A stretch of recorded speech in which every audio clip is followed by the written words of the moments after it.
10-12 കൊല്ലമായി. തയ്യൽ മെഷീനും കാലെടുത്തിട്ടില്ല. നീ തൊട്ട് രാജു എഴുതണേ. ജോലിക്കുള്ള ആപ്ലിക്കേഷൻ അച്ഛാ. അപ്പൊ നിനക്ക് പറഞ്ഞു വെച്ച ജോലി എന്തായി?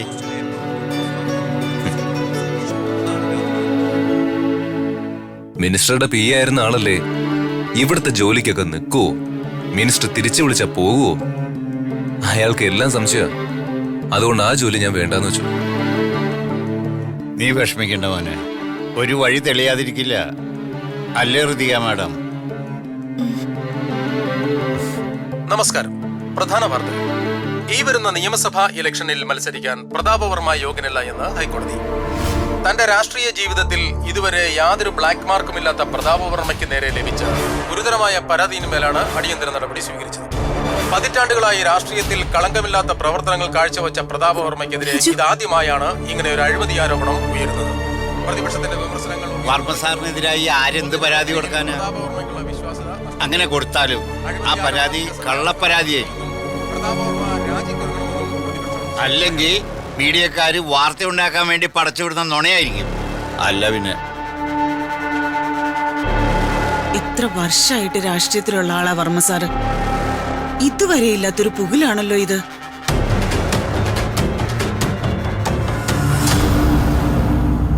വർമ്മ സാറിനെതിരായോ വർമ്മ സാറിന് പകരോ മറ്റൊരാളെയും മണ്ഡലത്തില് അംഗീകരിക്കാൻ പോണില്ല. അത് 100% ഗ്യാരണ്ടിയാ. രാജു എന്തൊന്നും മിണ്ടത്തെ?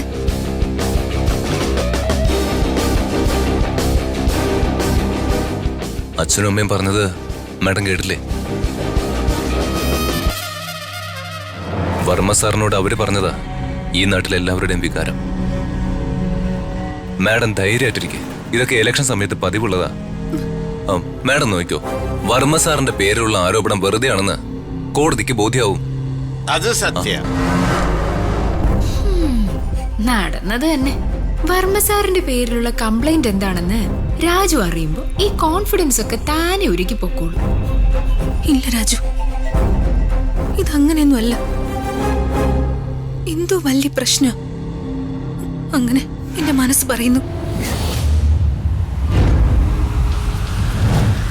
എത്രയോ വർഷമായിട്ട് അച്ഛൻ രാഷ്ട്രീയത്തിലുണ്ട്. ഇതുവരെ നിയമത്തിന് മുന്നിൽ എന്റെ അച്ഛൻ തെറ്റുകാരനാണോ അല്ലയോ എന്ന് സംശയത്തിന്റെ നിഴലിൽ പോലും നിൽക്കേണ്ടി വന്നിട്ടില്ല.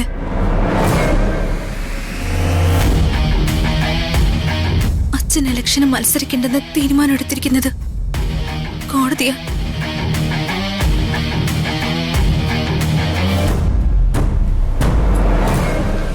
എന്തോ വലിയ പ്രശ്നമുണ്ട്.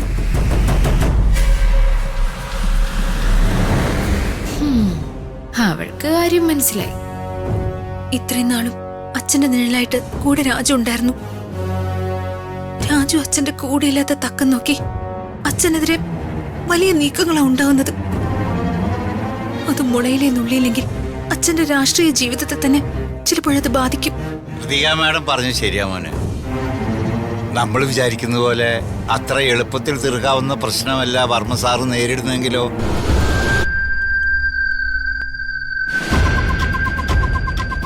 എന്തായാലും നീ അന്വേഷിക്കണം. വേണ്ടത് എന്താണെന്ന് വെച്ചാൽ ചെയ്യണം. വർമ്മ സാറിന്റെ മുന്നോട്ടുള്ള യാത്രയിൽ ഒരു തടസ്സം ഉണ്ടാവരുത്. അങ്ങനെ ഉണ്ടാകാതെ നോക്കേണ്ടത് നിന്റെ കടമയാണ്. അതേ മോനെ, എന്താ നടന്നതെന്ന് അന്വേഷിച്ച് എത്രയും പെട്ടെന്ന് വേണ്ടത് ചെയ്യണം. പിയുടെ സ്ഥാനത്തല്ല, അദ്ദേഹത്തിന്റെ മകളുടെ ഭർത്താവിന്റെ സ്ഥാനത്താ നീ ഇപ്പോ. ശരിയമ്മേ, ഞാൻ ആദ്യം എന്താണ് പരാതിയെന്ന് അന്വേഷിക്കട്ടെ.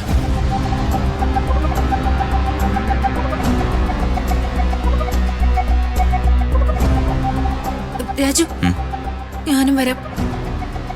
ഇവിടെ ഇരുന്ന എനിക്കൊരു സമാധാനം കിട്ടില്ല. അതാ. മോനെ, നീ ഋതിക മോളെ കൂടെ കൊണ്ടുപോ. ശരി.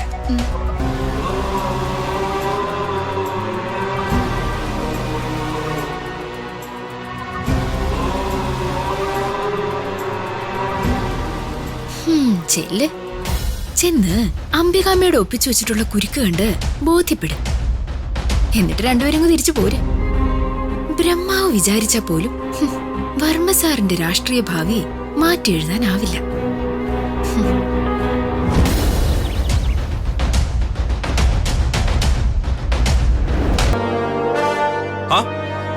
അല്ല, ആരിത്? മന്ത്രി പ്രതാപവർമ്മ സാറിന്റെ മകളും മരുമകനും. വരൂ, ഇരിക്കൂ. സർ, ഞങ്ങൾ ഇരിക്കാൻ വന്നതല്ല. എടോ, പോലീസ് സ്റ്റേഷനിൽ ആര് വന്നാലും ഇരുത്തണം. എന്നിട്ടേ അവരുടെ പരാതി കേൾക്കാവൂ. ഇപ്പൊ പണ്ടത്തെ പോലെയൊന്നും അല്ല. ഇരിക്കടോ. അയ്യോ സോറി, ഇരിക്കു സാറേ. മന്ത്രിയുടെ പിയേക്കാൾ ഉയർന്ന സ്ഥാനമല്ലേ മന്ത്രിയുടെ മരുമകൻ സ്ഥാനം. അപ്പൊ ഞാൻ ഉറപ്പായിട്ടും സാറേന്ന് തന്നെ വിളിക്കണം. സാർ ഇരിക്കേ, എന്നിട്ട് നമുക്ക് സംസാരിക്കാം.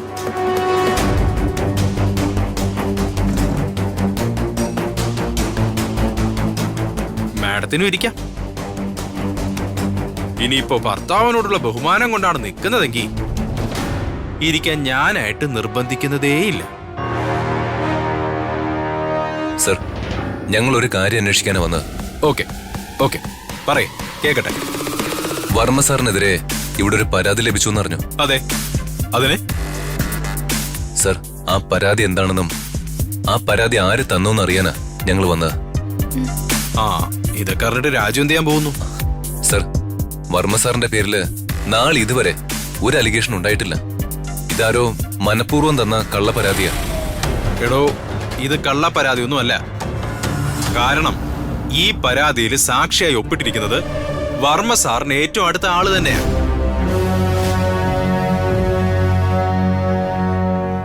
അതുകൊണ്ട് ഈ പരാതി വ്യാജമാണെന്ന് ഞാൻ ഒരിക്കലും വിശ്വസിക്കില്ല. പിന്നെ പരാതി ശരിയാണെന്ന് ബോധ്യപ്പെട്ടാ നമുക്ക് നടപടി സ്വീകരിക്കാതിരിക്കാനും പറ്റില്ല. സർ, ഇതിലെന്തോ ചതിയുണ്ട്. അതൊക്കെ ഞങ്ങൾ അന്വേഷിച്ചോളാം. തന്റെ സഹായം ആവശ്യമില്ല. സർ, ആ പരാതി തന്നത് ആരാണെന്നെങ്കിലും ഒന്ന് പറയൂ പ്ലീസ്.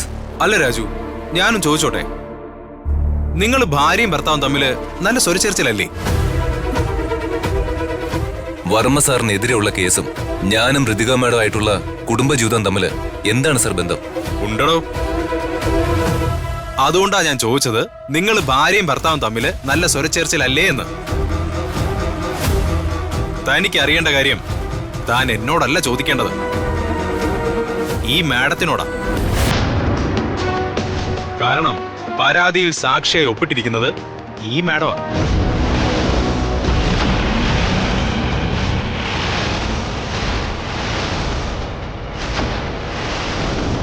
അതുകൊണ്ട് പരാതി എന്താണെന്നും പരാതി കൊടുത്തത് ആരാണെന്നും ഈ മാഡത്തിനറിയാം. അല്ലാതെ വെറുതെ കെട്ടിയൊരുങ്ങി ഇങ്ങോട്ട് വന്ന് ഇവിടെ ചോദിക്കേണ്ട ഒരു കാര്യമില്ല. വർമ്മ സാറിനെതിരെ പരാതി തന്നിരിക്കുന്നത് സ്വന്തം മകള് തന്നെയാണ്. എന്നിട്ടൊന്നും അറിയാത്ത പോലെ കെട്ടിയോനെ വിളിച്ചോണ്ട് വന്നിരിക്കുന്നു.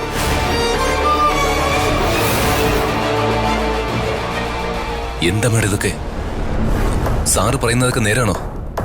അത് പിന്നെ ഗ്രാമത്തിലെ 2 കർഷകർക്ക് അവരുടെ കൃഷിസ്ഥലം നഷ്ടപ്പെടുമെന്നറിഞ്ഞപ്പോ ആ പരാതിയിൽ ഞാൻ ഒപ്പിട്ട് കൊടുത്തു.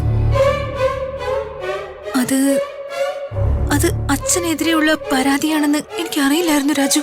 എന്തായാലും സ്വന്തം മകള് കാരണം വർമ്മ സാറിന് ഇത്തവണ ഇലക്ഷന് മത്സരിക്കാനുള്ള സീറ്റ് നഷ്ടപ്പെടുത്തി. ഇങ്ങനൊരു മകളെ കിട്ടാൻ ഭാഗ്യം ചെയ്യണം. മകള് ചെയ്തത് ഒരു കണക്കിന് നല്ല കാര്യമാ. വർമ്മ സാറിന് കുറച്ചു നാള് വീട്ടിലിരുന്ന് റെസ്റ്റ് എടുക്കാമല്ലോ. കക്ഷി കഴിഞ്ഞ കുറെ വർഷങ്ങളായിട്ട് ജയിച്ചുകൊണ്ടിരിക്കുകയല്ലേ. അപ്പോ കാര്യങ്ങളൊക്കെ മനസ്സിലായ സ്ഥിതിക്ക് രണ്ടാൾക്കും മടങ്ങിപ്പോവാം. എനിക്കിവിടെ കുറച്ച് പണിയുണ്ട്. നമുക്ക് വീണ്ടും കാണാം. കാണേണ്ടി വരും. കാരണം അച്ഛൻ മന്ത്രിയാണെന്ന അഹങ്കാരവും അമ്മാവൻ മന്ത്രിയാണെന്ന അഹങ്കാരവും രണ്ടാൾക്കും താമസിയാതെ അവസാനിക്കുന്ന സ്ഥിതിക്ക് നമുക്ക് വീണ്ടും കാണേണ്ടി വരും. പഴയ ചില കണക്കുകള് നമുക്ക് ബാക്കി കിടപ്പുണ്ട്. എടോ തന്നെ ദേ, കൈ ചൂണ്ടി സംസാരിക്കാനേ ഇത് പെട്ടിക്കടയല്ല കേട്ടോ. പോലീസ് സ്റ്റേഷനാ, പോലീസ് സ്റ്റേഷൻ.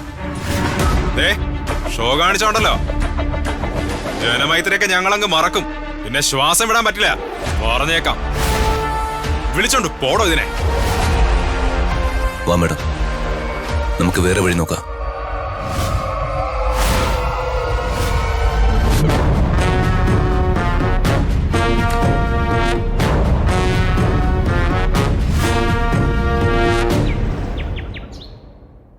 ഇല്ല സുവനേട്ടാ, ഒരിക്കലുമില്ല.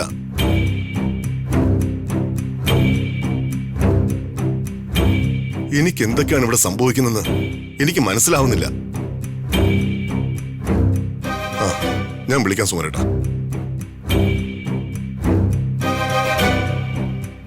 പ്രതാപേട്ട, വെള്ളം. വേണ്ട യാമി. പ്രതാപ, നീ ആദ്യം ഒന്ന് സമാധാനപ്പെട്. എല്ലാ പ്രശ്നത്തിനും ഒരു പരിഹാരം ഉണ്ടാവുമല്ലോ. ഞങ്ങളൊക്കെ ഇല്ലേ നിന്റെ കൂടെ, ചേച്ചി ഇല്ലേ നിന്റെ കൂടെ. നീ ആ വെള്ളം വാങ്ങി കുടിക്ക് യാമിനി.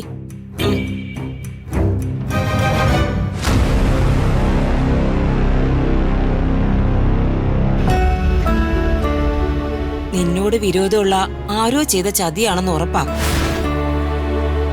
അതാരാണെന്ന് നമുക്കാദ്യം കണ്ടുപിടിക്കണം.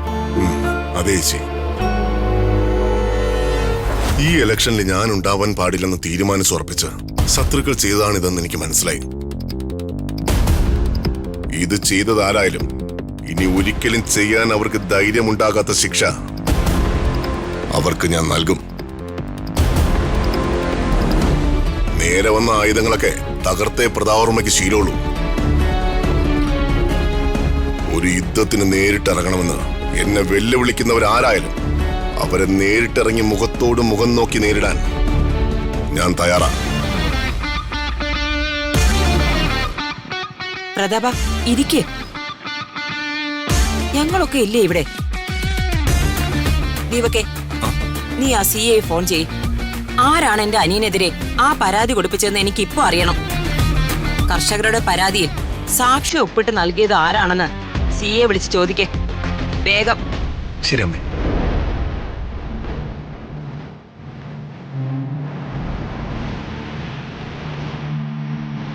ഹലോ,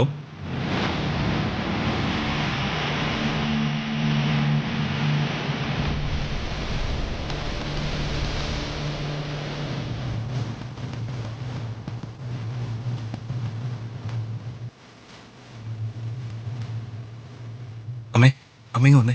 ഒരു ചെറിയ പ്രശ്നമുണ്ട്. എന്താടാ? അമ്മങ്ങ വന്നേ. എന്താ ദീപക്, ഞാൻ അറിയാൻ പാടില്ലാത്ത എന്തെങ്കിലും ഉണ്ടോ? അയ്യോ, അങ്ങനെയല്ല അമ്മാവ. CI പറഞ്ഞത് കേട്ടപ്പോ ശരിക്കും എനിക്ക് വിശ്വസിക്കാനായില്ല. ഞാനിത് എങ്ങനെ അമ്മാവനോട് പറയും? നീ കാര്യം പറയും. അമ്മാവ, അത് ആ കർഷകരെ കൊണ്ട് പോലീസിൽ കംപ്ലൈന്റ് കൊടുപ്പിച്ചത് ആരാ? നീ ആരാണെന്ന് പറയേ. അമ്മാവ, നമ്മളെ ചതിച്ചത് അവളാ, ഋതിക. അതെ അമ്മാവ, അവളാണ്. നീ എന്താ ഈ പറയുന്നേ? ഋതുമോൾക്ക് അങ്ങനെ ചെയ്യേണ്ട ആവശ്യം എന്താ? ഞാനിത് വിശ്വസിക്കില്ല. നീയേ CA ഒന്നുകൂടെ വിളിച്ച് സംസാരിക്കേ. ചിലപ്പോ അയാൾക്ക് തെറ്റുപറ്റിയതായിരിക്കും. നമ്മുടെ ഋതുമോള് പ്രതാപനോട് അങ്ങനെയൊന്നും ചെയ്യില്ല. എനിക്കിത് വിശ്വസിക്കാനാവുന്നില്ല അമ്മേ. പക്ഷേ സത്യം അതാ. ഋതികയാണ് അമ്മാവനെ. എന്തിനാ അവൾ അമ്മാവനെതിരെ ഇങ്ങനെയൊക്കെ ചെയ്യുന്നത്?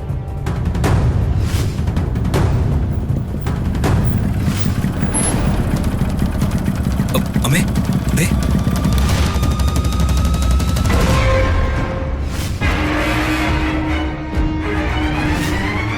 നിക്കവിടെ, അവിടെ നിൽക്കണം. ഇനി ഒരാടി മുന്നോട്ട് വെച്ചാ ഞാൻ എന്താ ചെയ്യാന്ന് എനിക്കെന്നെ അറിയില്ല.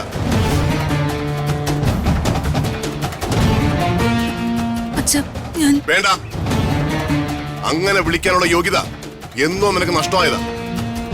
എന്റെ വീട്ടിലുള്ളവരുടെ നിർബന്ധം കൊണ്ട് മാത്രമാ അർഹതയില്ലാത്ത പലതും നിനക്ക് കിട്ടിയത്. ഇനി നിനക്ക് മാപ്പില്ല. എനിക്കെതിരെ നീ കംപ്ലൈന്റ് നൽകും അല്ലേ? അച്ഛാ, ഞാനൊന്നും മനഃപൂർവ്വം ചെയ്തതല്ല. ആപത്തിലായ പാവ രണ്ടുപേരെ സഹായിക്കാനേ ഞാൻ ശ്രമിച്ചുള്ളൂ. ഞാൻ അറിഞ്ഞില്ല ഞാൻ അവരെ സഹായിക്കാൻ ശ്രമിച്ചത് അച്ഛന്റെ നേരെ തിരിയൊന്നും ഞാൻ ചിന്തിച്ചത് പോലുമില്ല.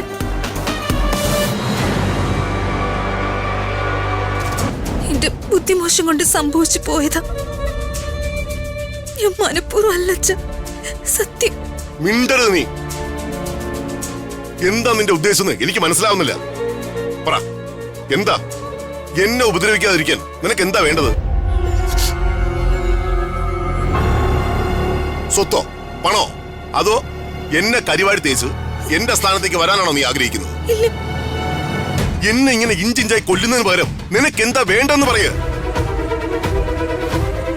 വർമ്മ സാറേ, ഋതിക മാഡം പറഞ്ഞത് വർമ്മ സാറെ വിശ്വസിക്കണം. ഋതിക മാഡത്തിന് ഒരു അബദ്ധം പറ്റിയതാ. നീ മിണ്ടരുത്.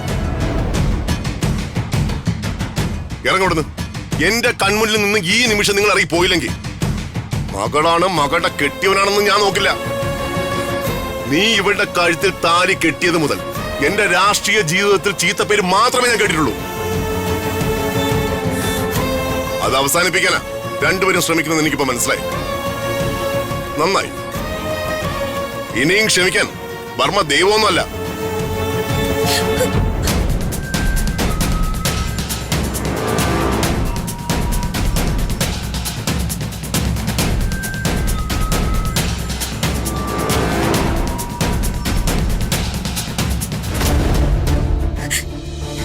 ഋതിക മാഡം കരയാതെ വാ മാഡം.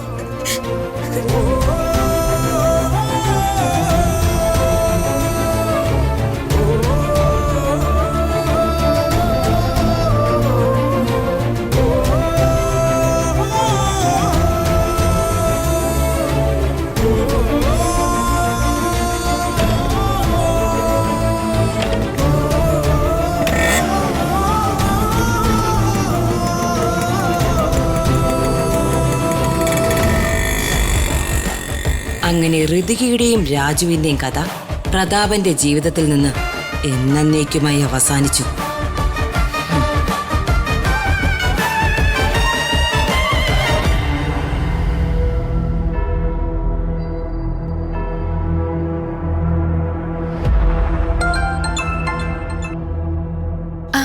ഹലോ അംബിക മാഡം, ഞാനങ്ങോട്ട് വിളിക്കാൻ തുടങ്ങായിരുന്നു.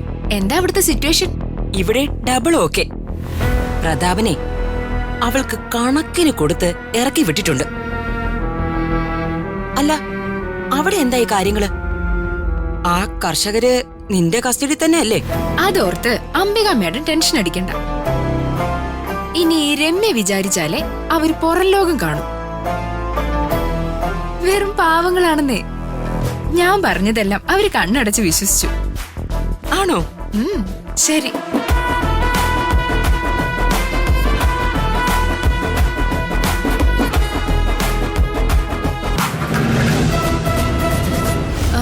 നിങ്ങളാണോ പോലീസിൽ പരാതി കൊടുത്തേ? അതെ. കുട്ടി ആരാ മനസ്സിലായില്ല. ഞാനൊരു പത്രത്തിന്റെ റിപ്പോർട്ടറാ. കുട്ടി എന്താ ഞങ്ങളെ കാണാൻ വന്നേ? നിങ്ങൾക്കൊരു മുന്നറിയിപ്പ് തരാനാ. മുന്നറിയിപ്പോ? എന്തിനാ കുട്ടി?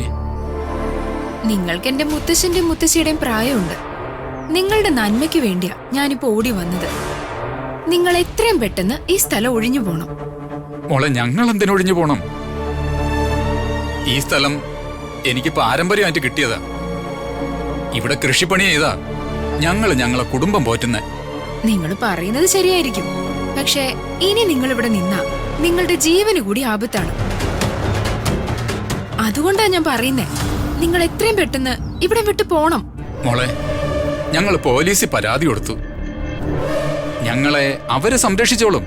ഷോ മുത്തശ്ശൻ ഈ ലോകത്തൊന്നും അല്ലേ ജീവിക്കുന്നേ. പോലീസുകാരൊന്നും വിശ്വസിക്കരുത്. അവരൊക്കെ രാഷ്ട്രീയ പാർട്ടികളുടെ കളിപ്പാവകളാ. പാർട്ടിക്കാര് പറയുന്നതേ പോലീസുകാര് കേൾക്കൂ. മോളെ, ഞങ്ങൾ ഈ മണ്ണി ജനിച്ചു വളർന്നവരാ. ഞങ്ങൾക്ക് ഈ മണ്ണ് വിട്ടു പോവാൻ കഴിയില്ല. ഞങ്ങളുടെ പൂർവികര് കിടന്നുറങ്ങുന്ന മണ്ണ. ഈ കൃഷിപ്പാടവും കുന്നും മലയും തോടും ഒന്നും ഉപേക്ഷിച്ചു പോവാൻ ഞങ്ങൾക്ക് കഴിയില്ല. ഞങ്ങളുടെ മനസ്സ് അനുവദിക്കില്ല. മുത്തശ്ശി, നിങ്ങൾ വിഷമിക്കണ്ട. നിങ്ങൾക്കൊന്നും നഷ്ടപ്പെടില്ല. നിങ്ങളെ ഞാൻ സഹായിക്കാം. അതിനാ ഞാനിപ്പോ വന്നത്. ഞങ്ങള് പത്രക്കാര് അനീതി എവിടെ കണ്ടാലും പുറത്തു കൊണ്ടുവരും.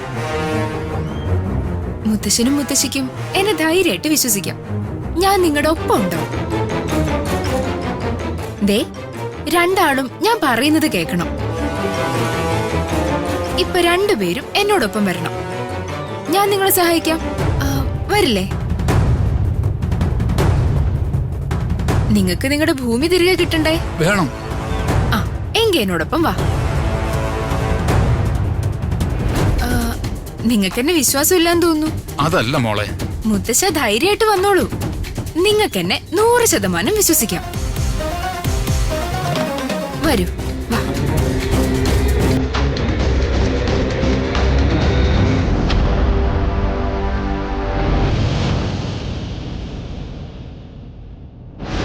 എന്താ നിന്റെ ഉദ്ദേശം എനിക്ക് മനസ്സിലാവുന്നില്ല.